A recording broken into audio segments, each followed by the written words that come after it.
Hello, and welcome to Dad Doesn't Have Time for This, the show where we review things in a quick manner and then compare them to everything else in existence. Today, we're going to talk about what is probably the movie I rented the most from a video store. Now, you may not all remember video stores, what with them being dead for over a decade at this point, and Redbox dying here shortly. But for those of us who do remember renting videos from a video store, it was a store. You'd go there, you'd pick a movie, you'd spend an hour arguing with your family about which movie to pick, and then you'd go home and watch it for 2 or 3 days and then return it. And if you went to Blockbuster, you'd end up paying $300 in late fees. Now, one of the key things about video stores is they were often the only way you could watch something, because movies were stupid expensive and hard to find. One of those hard to find movies is one of my favorite movies of all time, the classic UHF by Weird Al Yankovic. This is one of the best movies ever made, and I probably rented this movie 2 or 3 times every summer from about junior high through high school. Once it finally came out on DVD, I stopped renting it, but prior to that, the only way to watch it was via rental. And I'm still slightly salty at my brother's friend who may have absconded with it, never returned it, and that was the last time I was able to rent it. Yeah, don't steal things. It's bad. Even if you are willing to pay the lost video fee for a movie that's out of print. Not cool. Because then no one else can watch the glory that is UHF. One of the greatest movies of all time. Which reminds me, when I was renting it, this movie was probably in theaters. And yeah, mediocre movie with amazing merchandise and character designs. But that's not what we're here for. We're here for UHF from 1989, one of the greatest movies ever made. I love this movie. It is hilarious. Also worth noting is that this movie is now available in 4K. This is the 3rd time I've bought this movie, and hopefully the last time I have to buy this movie, because I don't think they're ever going to do an 8K scan. And I'm skeptical of 8K media ever becoming a thing, but this movie looks amazing. It is amazing. It's wonderful.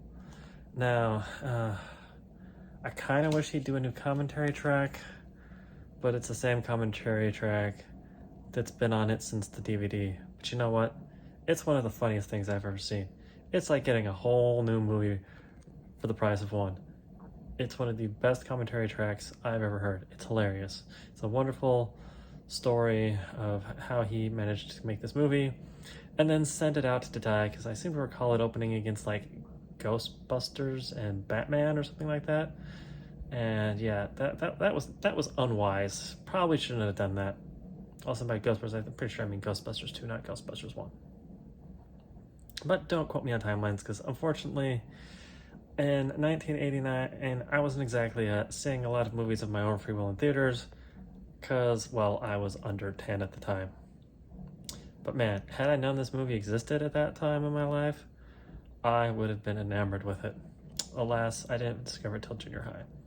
So, for those of you who haven't seen this movie, it is the story of Weird Al Yankovic as George, and he is a guy who can't keep a job, can't win at life, and out of desperation and pity, he goes to work at his uncle's TV station, and hilarity ensues. Now, one of the things that makes this movie great is that it's filmed much like Monty Python and the Holy Grail. Now, one of the master strokes about both of these movies is that they're not so much filmed as a continuous story as a series of independently brilliant sketches that happen to form a loose narrative.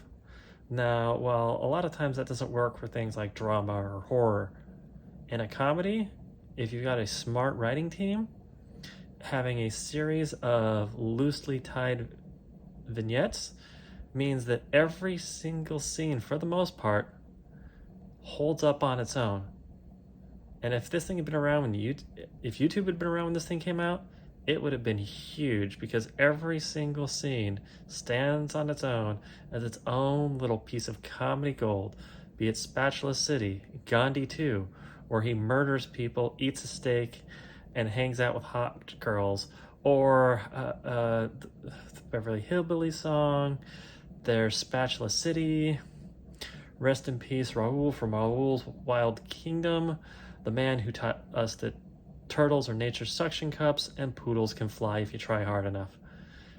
Man, this movie is just brilliant from start to finish. And I hope you can all take a moment to appreciate it. Weird Al may only put out a movie every 33 years, but when he does, it is worth it. And UHF is the 6th best movie of all time and stands as the highest rated movie I have done so far on my channel. I hope you all appreciate it and the genius that is Weird Al Yankovic, one of the smartest people ever to grace entertainment. You all have a wonderful day, and I'll talk to you all later.